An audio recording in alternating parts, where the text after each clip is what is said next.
We are weeks after the 2024 election. We know who the president is. We know we won the House. We won the Senate. We know those outcomes. But there's some couple of House seats in California that we still do not know who's going to win. We had an idea immediately after the election, but then as shenanigans typically happen, we don't know now. Joining me now from California, Leo Zacky. He is a businessman. He comes from a long family lineage of business owners in California, and he's running for governor in 2024. We'll get his thoughts on how we can turn California around. But Leo, first, take me back to Election Day, California. How did you vote? What was the turnout like? And what are you hearing right now on the ground? Because all eyes are on those couple House seats there in California. Well, Brian, thanks for having me on. Well, I voted early because I had to go to Palm Beach where we bumped into each other there at the airport. But I voted Republican down the ballot. I voted against all the bond measures that they wanted to pass here in California. I only voted for Prop 36, which was one that we all needed to have passed, but they didn't inform Californians well enough. But we do have a bunch of races that are still unbelievably up in the air. That's California District 13 and 45. And those are now very, very close. We also lost, Mike Garcia has lost his seat here in California, which was a total surprise. We didn't think that would happen. And I mean, right now, John Duarte is leading with 98% of the vote reporting. He's only leading by 207 votes. And then down in Orange County, in District 45, you got Michelle Steele. She's now trailing by 581 votes. And for the last few weeks, up until the last maybe 5 or 6 days, she has been in the lead. But we've slowly seen it be eroded. And in California, they're allowed to count the ballots 36 days after the election. That's how long they have to count and tabulate the ballots. So we know they couldn't steal the presidential. We know they couldn't steal the senatorial, but they are still working diligently to steal the House or steal as many seats as they can. Incredible. And I will say this. I think the lack of having Kevin McCarthy in a seat, in a position, he was the greatest fundraiser that the GOP has ever had. I don't know if a lot of people know that.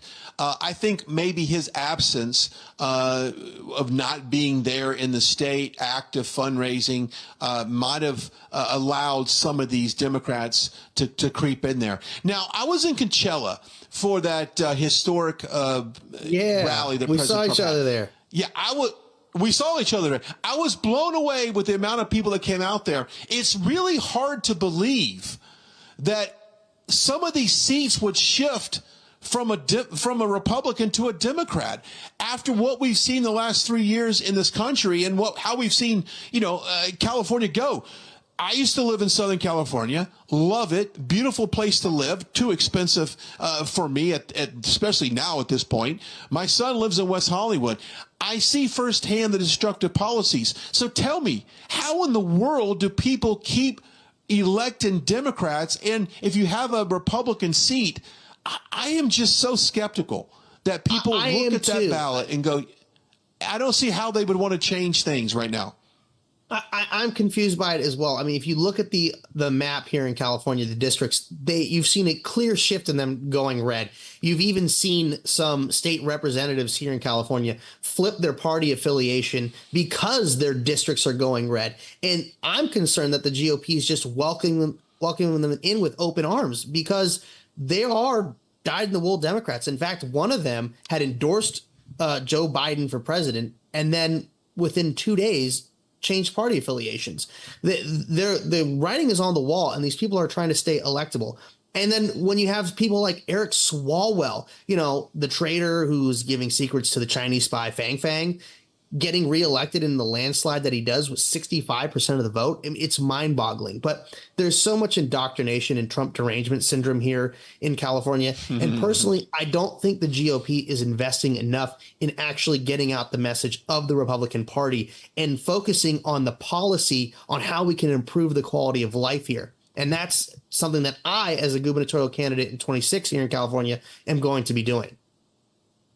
Okay, let's talk about some of the problems. I mean, obviously, immigration, I would think that it creeps up to number one. If we're able to get the Trump administration in and we're able to work on the border, secure the border, I would think that that might be a way we can combat that. Or Gavin Newsom has completely, maybe he's going to continue to make that a sanctuary city, which I think, by the way, separate subject, Leo, that Doge committee, if we go after defunding sanctuary cities and states, perhaps they'll reverse their course on that. But let's talk about crime, homelessness, and just the cost of living in California. What are you hearing on the ground as someone who's there? You're talking to people. You've got friends, family. You got business leaders in that industry, in that state. What are you hearing? Well, it's too expensive. I mean, the average rent here in California is like $2,875 a month, which is insanely high, and you don't get a whole lot for the money that you're spending here in California. You have homelessness, which is out of control. We have the largest homeless population in the country. In fact, the state spent $25 billion on homelessness over the last 5 years, and all we got was 50% more homeless. So clearly it's not working, whatever they're doing. They go with the whole housing first thing, and then they have nothing to back it up. The people that are on the street here in California have a mental health crisis. That's what we're facing. You compound that with the drugs that are coming in over the border, and you've got a recipe for extreme disaster. So we need to actually help the folks get treatment for their mental health, get treatment for their drug habits, but also teach them a job skill here in California. We're not doing that. All my friends that are starting to raise kids, have families, they can't afford to live here, nor would they want to send their kids to school here. We're dead last in the country. We're 50th in education.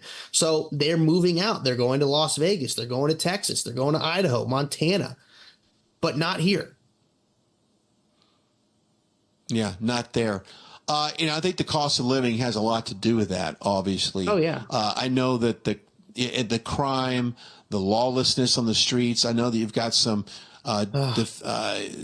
DAs down in Los Angeles that have been. Well, we got him out. Gascon he's out. Got him thank out. God. Nathan Hochman is going to come in. I mean, it can always get worse, but I think Nathan Hochman is going to do the right thing. He's got experience, in the legal field. He's someone who's openly spoken out against Gascon, and Gascon being Soros funded, no surprise there. So we are looking for law enforcement to actually happen here in Los Angeles. I know San Francisco even did a recall on their corrupt DA and got them out. But when we had ours here for Gascon, it somehow failed. Again, more surprising and questionable election integrity stuff, I would say. Yeah. Okay. But I do want to warn you, Leo, you could be facing a state race against Kamala Harris. She has been rumored to perhaps be eyeing the governor race there in California. What's your thoughts on how you take on her? I mean, it seems kind of easy, actually. If you would agree. Yeah, I would agree. If you like homelessness and crime and inflation, she's your candidate, right? Right. Well, I mean, she's certainly good at keeping people locked up longer than they're supposed to, which that's also not right. She has no policy. Everybody witnessed on a world stage that she's just an absolute bumbling buffoon with no policy and no ability to get out in front of the public and have honest debate or honest discourse. She won't even do interviews. I mean, she refused to go on Joe Rogan and have a conversation with him about anything. In all the chopped and screwed media edits of her going on different interviews, I mean, people are waking up to this. They want to think that the American people are stupid, but they're not. They're very intelligent, and they're seeing through the facade, and they want real change. That's why Donald Trump won in the landslide victory that he did, because people see the writing on the wall for the Democrat Party. They're sick of being lied to. They're sick of the failures, and they want their lives to get better. They want to be safer. They want to be able to have money in their pocket and their kids get an education. That's what this was about. Yeah. This was about. Okay, real quickly, let's wrap up. Where are you at on your campaign? What's next? What can you expect from you this coming 2025 as you hit the ground running for 26?